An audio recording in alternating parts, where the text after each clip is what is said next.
एक समय की बात है। रायपुर नाम का गांव, वह गांव चंदन की लकड़ियों के लिए प्रसिद्ध था।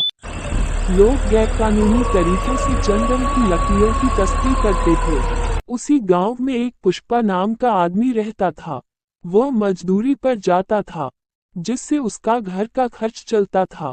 उसकी माँ और वह दोनों अकेले रहते थे। पुष्पा एक दिन जब घर पर था, तब उसकी माँ ने कहा, बेटा पुष्पा, तुम आज क्या करोगे? तुम जहाँ काम करते थे वहाँ पर काम बंद हो गया है। तुम चिंता मत करो माँ, मैं कोई दूसरा काम कर लूंगा। मैं झुकेगा नहीं। तेरे इसी व्यवहार के कारण तुझे कोई काम नहीं देता। मैं मोहन भाई के खेत पर चावल लगाने जा रही हूँ, तू भी कोई काम ढूंढ ले।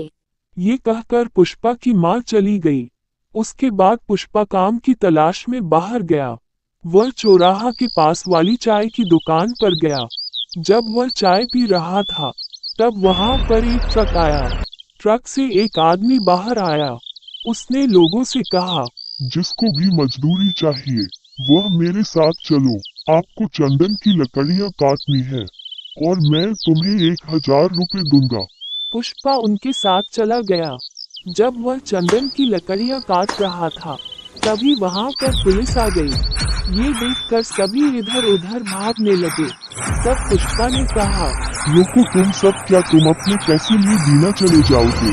हमने इतनी मेहनत की है और ये पुलिस वालों से डर कर भाग जाए। लेकिन हम क्या कर सकते हैं? तब पुष्पा ने ही पत्थर पुलिस की तरफ फेंका। तब सभी ने पत्थर फेंकना शुरू कर दिया। पुलिस वाले डर भाग गए। उसके बाद पुष्पा घर पर आ गया। उसके अगले दिन जब पुष्पा घर पर आराम कर रहा था, तब वहां पर पुलिस आई। पुलिस वाले का नाम शेखावत था। उसने पुष्पा को बाहर बुलाया।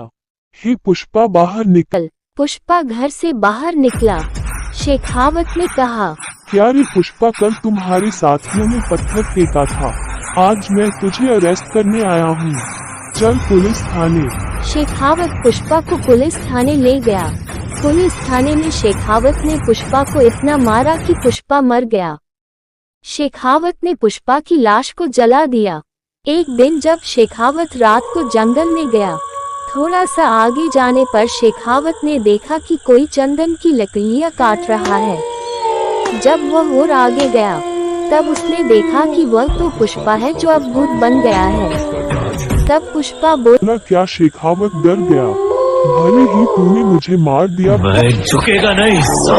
पार्ट 2 देखने के लिए हमारे चैनल को सब्सक्राइब करें और कमेंट करें।